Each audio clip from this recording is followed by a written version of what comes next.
Hello, I'm back with another Chaos Theory video, this time a much shorter one, because we're heading to Isla Sorna for the Jurassic Park 3 scenario. Now, this scenario is largely focused around Simon Masrani, the owner of Jurassic World and Masrani Global, securing all of the specimens that are on Isla Sorna ready for Jurassic World's opening on Isla Nublar.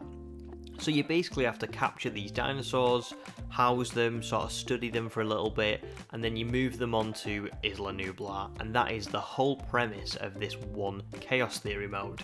So from that description alone, you can probably already tell that they really struggled with trying to incorporate Jurassic Park 3 into these Chaos Theory modes. You know, they wanted it to be this sequence of events where each film is relevant and makes sense.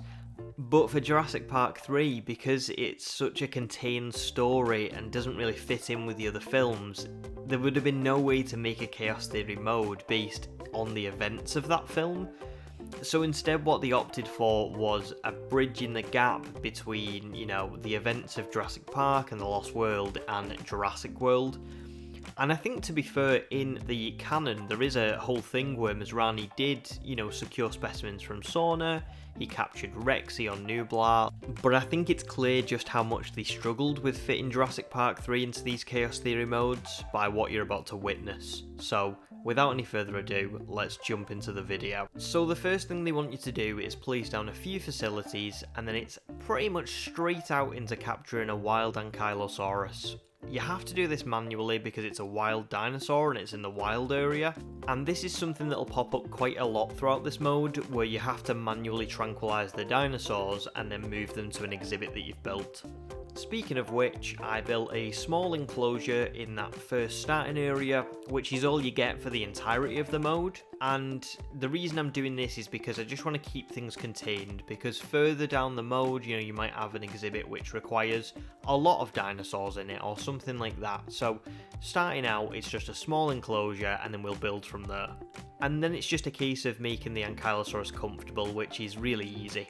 And can I just say that I love the ankylosaurus JP3 variant with the sort of red around the eyes. It's just, the coloration on it is brilliant.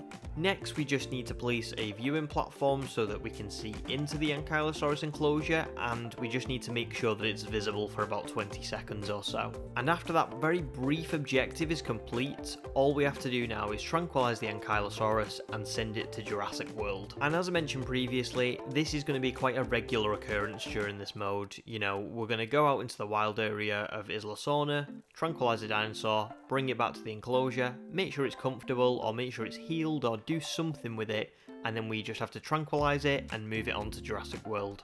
And we're now going to repeat this process pretty much for 4 wild Stegosaurus. So first of all, I go out and I manually tranquilize them, and then I made the exhibit a little bit bigger because I thought 4 wild Stegosaurus compared to 1 ankylosaurus, they're probably going to need a little bit more room.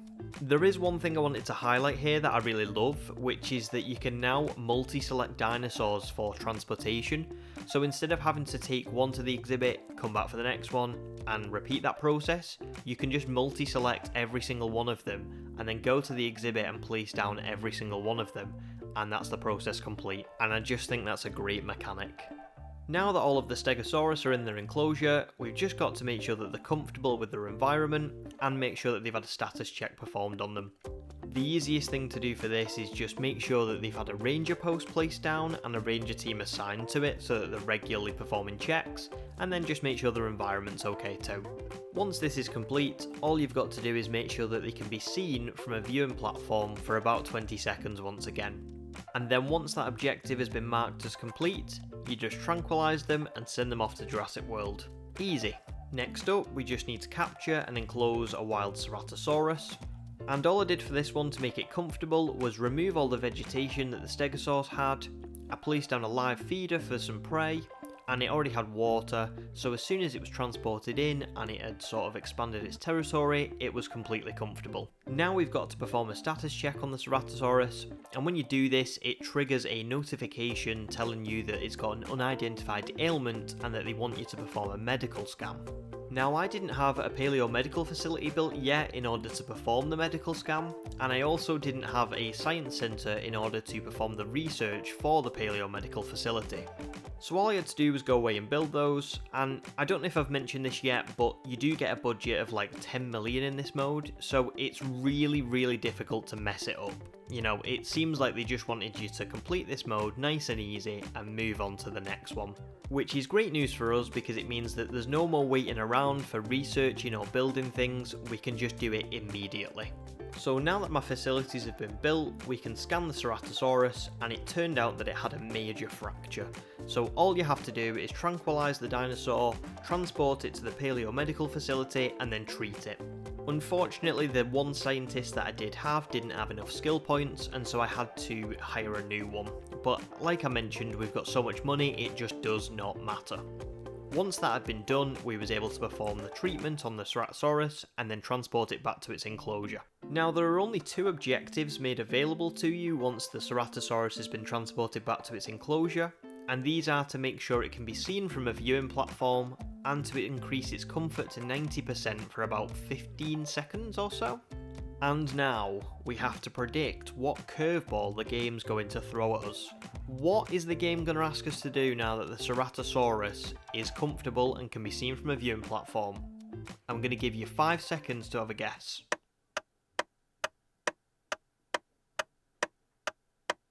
Did you manage to guess it? That's correct. We've got to transport it off to Jurassic World. What a surprise. I know I said before that they probably couldn't have done much else because of how limited the film was and how contained it was, but for it to be this basic is kinda crazy. I just think they could have had something else, you know, maybe like the Spinosaurus starts fighting something and then you have to split them up before they kill each other, or some dinosaurs come and attack the base camp you've built because obviously it's in the wild on Sorna. Just something different. I feel like they just like literally went copy and paste, copy and paste, copy and paste for every single objective in this mode. Anyway, we then get a very quick cut to this. Shouldn't we intervene? This is instinctual, baby. Unfortunate, but not unanticipated. Besides, how would we? So I'm guessing the thought process behind this was that Frontier knew players would ask, why didn't Masrani take the Spinosaurus to Jurassic World, because presumably it was still alive? And so Frontier's answer was to just kill it? And I don't know, it just feels a little bit sad and a little bit cheap, because this was a dinosaur that terrorised Sorna. It was the main villain of the Jurassic Park 3 film. It was clearly a very strong creature. And to see it taken down by 4 raptors in 2 seconds, it's just... it doesn't sit right with me, to be honest. But I guess there's nothing I can do about it, and it probably was just the limitations of the game and the animations, but oh, it just looks rubbish. But anyway, moving on. I'm given an objective to go and perform a manual status check on a Triceratops, and apparently it's a special Triceratops, but I think I missed the reason why it's a special Triceratops. It didn't look very special, it looked like just a normal Triceratops, but yeah, sorry about that. And once you've done the scan, you then transport it back to the enclosure and just make the environment comfortable for it. Its social requirements will not be met, and therefore it does say on the objectives to make sure its environmental needs are met above all else. And then once its environmental needs have been met for about 1.5 minutes, you can transport it onto Jurassic World. And now we get to the final part of this Chaos Theory mode, where we have to capture and enclose 3 Brachiosaurus, 4 Parasaurolophus, and 6 Gallimimus. Now, I'm not going to show the manual tranquilization of these dinosaurs, because I can just never seem to hit them. I'm absolutely terrible at the shooting, and even the lock-on, I just can't do it. But I am going to show you what I did enclosures-wise for them. You may be able to get all of them in one enclosure, but I didn't want to risk that. I know Gallimimus don't have many requirements for their environment, and they can usually make do with a small amount of space, so I decided to put them in the exhibit where we'd kept the ankylosaurus, Ceratosaurus and Stegosaurus previously. But then for the Brachiosaurus and Parasaurolophus, I decided to make one huge exhibit and take up the rest of the space in this small area that you're given for the challenge. And the reason for this is that you don't get any more steps after this one. This is the final objective, and you don't get any more space either. This small area that you was given at the start of the challenge is all that you've got left, and it's all that you will have before the end of the challenge, so you may as well use up every inch of it if you can. Next, we just had to make sure they were comfortable in their environment. Really easy for the Gallimimus because, like I said, they just need a little bit of space and some ground leaf, I think. The Brachiosaurus are a little bit more difficult because they need a lot of space, but because of this massive exhibit that we've built for them, they settled in really easily, and so did the Parasaurolophus. And now that every single dinosaur we've got is comfortable in their environment, or comfortable enough, all we've got to do is tranquilise and transport every single one of them off to Jurassic World. And now that that's done, we've completed the challenge. And yeah, it was a really easy mode. I think it would actually be more difficult to fail this challenge than it would be to pass it, which is quite crazy given some of the other Chaos Theory modes. But I think what they wanted more than anything was for this one to just be over and done with. You could tell that they were struggling to fit in Jurassic Park 3, and at the same time they wanted you to have something in between the Lost World and Jurassic World. And the perfect way to do that was to have Masrani go to Sorna, pick out some specimens that he wants for Jurassic World, and then transfer them over. And that's what this Chaos Theory mode was all about. And so that'll be everything from me. I hope you enjoyed the video, and I'll see you in the next one, whatever that may be. This is the Fossil Fool, signing out.